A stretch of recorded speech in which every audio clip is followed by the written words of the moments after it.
think they're very cool, very awe-inspiring, very entertaining. But they don't have the ability to change your life. But what I'm about to share with you for the next few moments has the ability to change your life because it has the ability to change your thinking.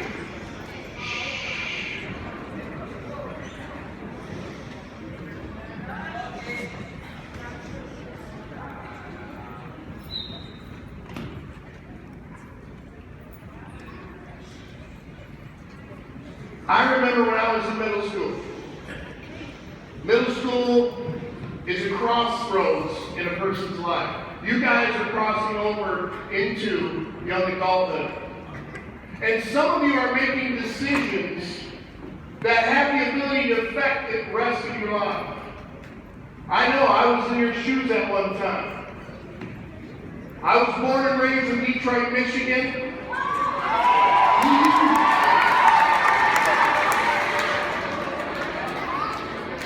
I was raised in a very dysfunctional environment. My family environment was not very positive.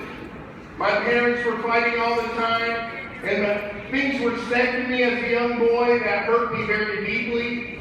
I had a lot of emotional wounds. My dad would say things to me like, "You're nothing, you're worthless, you're never going to amount to anything." And as a young man, that hurt me deeply. I didn't know what to do with that. So I started to lash out in my behavior. I started to make some decisions that were setting me up for failure. Because every decision that you make causes your life to move in a direction. And I had an angry heart. So I started to rebel. I started to rebel against my teachers. I started to rebel against my parents. And finally I started to rebel against the authorities. And people used to ask me, they'd say, "Mike," my teachers would sit down with me, and I remember one teacher in particular, her name was Miss Gillespie. She was my 9th grade speech teacher. And I remember her name, but I don't remember any of the other teachers. Teachers, let this be an encouragement to you, because I know a lot of teachers are under a lot of stress. I know at times you might question yourself, is what I'm doing making a difference? Let me tell you, your words and your actions have the ability to affect these young lives in ways that you may not see right now, but they have the ability to affect a life forever. Because Mrs. Gillespie did something that no one else did. She spoke into my potential. She saw my potential in me. And she said, "Mike, you've got greatness in you. Mike, you're going to be successful one day. Mike, you're going to make it in life." But at the time, I couldn't believe her. Because I didn't believe in myself. And so I started making a lot of bad decisions. I started to experiment with drugs and alcohol. One of the worst decisions I ever made in my life. And then by the time I was 16, when most of my peers were thinking about their driver's license, I was convicted of an armed bank robbery at 16 years old. Now listen closely. Some of you are headed in that direction. Some of you are making decisions right now that are so destructive to your future. The judge sentenced me to 4 to 20 years in prison. Let me tell you, when I talk about a negative environment, prison is one of the most negative environments on the face of the planet. People go in there, they don't come out a success story. They don't make it. So all the cards were stacked against me. I came from the wrong family. We didn't have money. I come from a criminal background. I was a drug addict and an alcoholic at the age of 16. As a matter of fact, in my high school yearbook, they put most likely to go to prison. But you know what? I never gave up on my dream. Because my dream, it got buried, it got forgotten, but my dream was that someday, it wasn't to be rich and famous, it wasn't to drive a Lamborghini or anything like that. My dream was that one day, I would be a family man. Because something in my heart told me that the way I was raised wasn't right and there was a better way. But after spending almost 11 years of my life in prison, it seemed like my dream would never come true. But until one day when I made a decision to look within and to believe in myself. And I started to believe in myself because I was hungry for life. And I saw that I had potential on the inside, and I didn't quit. And so finally, after 11 years, I was released from prison. October 31st, 2002, I stepped out of prison for the last time.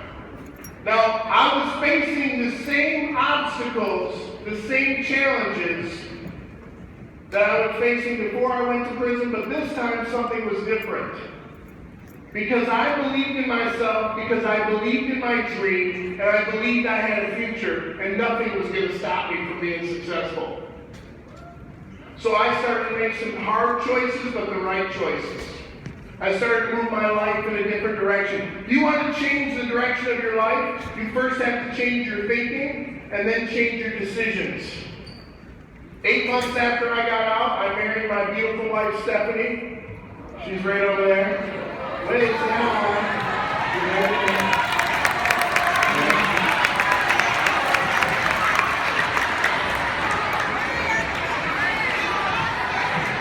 right, listen up.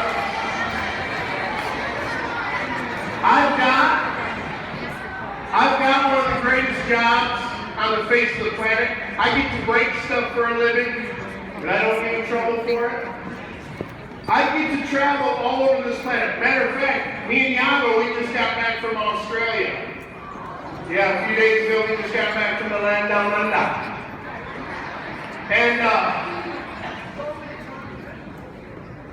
But it's not just breaking things, we get to add value to lives.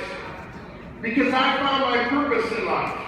I found the reason I was created. I was created to communicate life and truth, adding value to the lives I connect with. I found my purpose, I connected with my dream, and there's nothing on the face of this planet that's going to stop me from fulfilling it.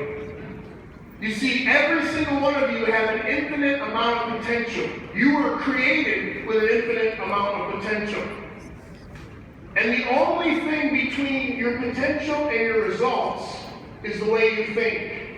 If you think you can't, you probably won't. If you believe you're going to fail, you can guarantee you will. But if you believe that you can, you will. You'll face hard times. You'll face difficulties.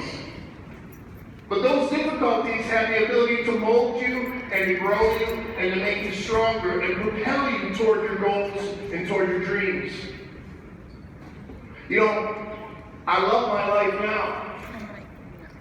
I love all the people I get to see. We've seen lives change, millions. We've been in front of millions of people, been on TV, all that. That's all great. But do you know what I love more than anything? Is when I go home, I give my wife a kiss, and I've got 2 beautiful children. My daughter, Sophia, she's 11 years old. She's a daddy's girl, and she never get married.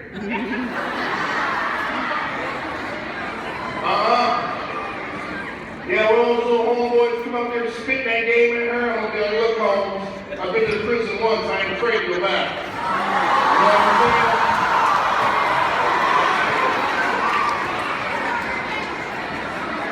Then there's my son, Riley. This kid is a beast. He's 2 years younger than his sister, and he's 10 pounds heavier than her. Kid's wall to wall, all testosterone. I'll come off the road, I'll be sitting in my chair, all jet lagged. Here he comes. He'll square off with me. You want a piece of me, Dad? Oh, it's WWE all over the living room. But do you know what I love more than anything? I get to pick up my son. I get to pick up my daughter. I get to look them in the eyes, and I get to speak words to them that I never heard growing up. I look them in the eyes and I say, you can do anything in life. Your dad loves you. I believe in you. You're meant for greatness. I speak to them words that I never heard. That's the greatest privilege I have on this planet, is to be a father. And maybe you don't hear those words enough. But we're here to tell you today that you can do it. That your life matters. That you're valuable. That you can do anything in this life that you set your mind to. We believe in you. We believe in your future. Do you believe in your future? Do you believe in your dreams? Do you believe in your dreams? Yeah! Let me tell you, I know you hear it a lot. You hear it a lot. Your teachers. Let me tell you one thing about teachers before I close. One thing. In order to be a teacher, you got to be smart. You got to go to college for 4 years. You got to be pretty smart to be a teacher. There's a lot of other careers that you need to go to college for too, like a doctor or a lawyer. They're smart too. But teachers are a lot smarter than doctors and lawyers. But when I pulled up here, I didn't see any Mercedes or BMWs in the parking lot. Teachers don't get paid for what they're worth. So you got to question yourself, why do they do what they do? I believe, and I know it's because they are not doing this for the money. They're doing it because they believe in you also. They believe in you. They believe in your future. They do.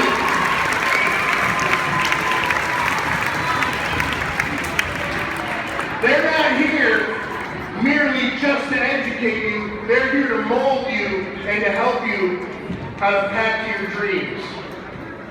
So I want you guys to give them respect. Give them a round of applause.